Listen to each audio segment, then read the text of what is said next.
Hello, friends. This is Dave Hurwitz, Executive Editor at ClassicsToday.com, here with another one of Dave's Faves. And today we're talking about the Alpine Symphony.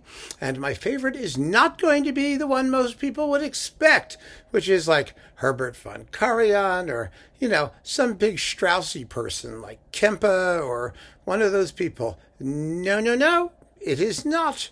It is this one on CD Accord, which I've spoken about on several occasions, and it's still the best. It is the Warsaw Philharmonic, conducted by Kazimierz chord, and it's just unbelievable. I mean, the Alpine Symphony is a problematic work. It's basically a giant film score in search of an Alp. That's what it's looking for. It wants to find its Alp and be happy and illustrate it to the absolute utmost that music in the around 1912, 1915, in that period possibly could. It was Strauss's most extravagant, purely orchestral work. It's fun. So, it was trashed for decades and decades as just sort of second-rate Strauss, not as good as the earlier tone poems. I disagree with that. I really do. I mean, Ein Heldenleben is a masterpiece. I mean, please, come on, give me a break. This is absolutely splendiferous. But in order to pull it off, it needs two things. It has to move. It has to press forward because it's a continuous thing, and it lasts, in this performance, 43 minutes and 29 seconds. In many other performances, it lasts near 50 minutes or even more, and that is a slog. That is a really tedious trip up the mountain, let me tell you. So you need to have it move, number one.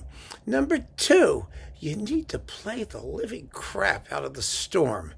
The storm is actually the development section of the entire symphony and simultaneously the descent.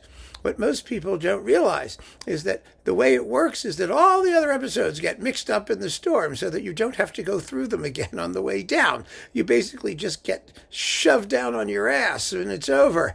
And then you're at the bottom. Poof! And then there's like sunset and the organ comes out and then there's the usual Straussian epilogue that lasts about 5 minutes longer than it has any right to. But if the storm is really good, then you can put up with that endless epilogue. And this recording has, aside from just the perfect tempo, it's just exciting. You want excitement. It is unashamedly garish and illustrative.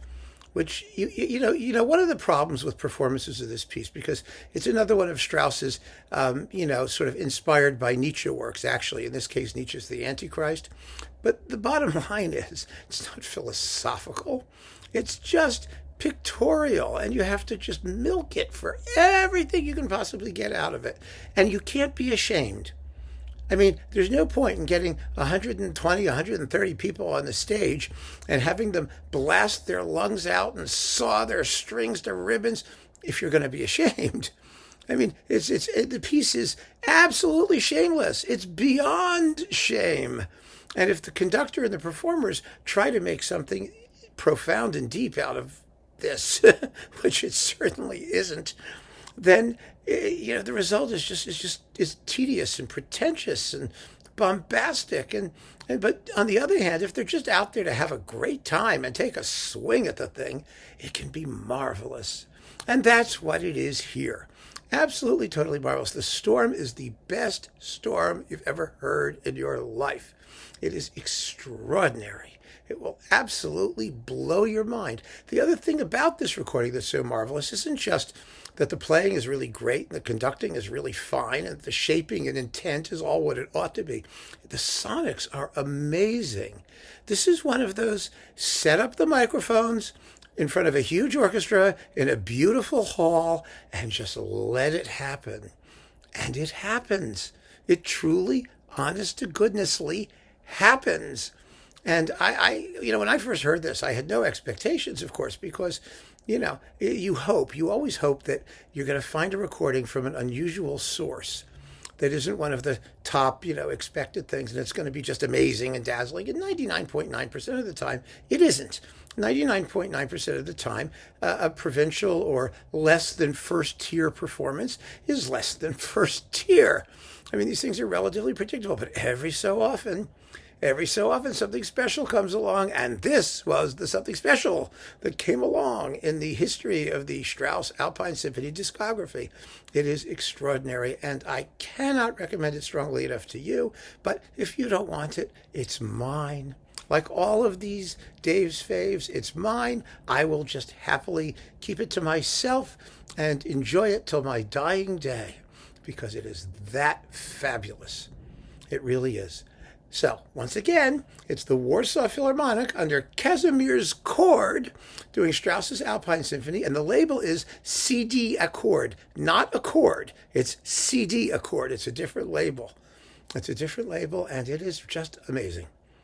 Absolutely amazing. So keep on listening, my friends. Thanks for joining me. Take care.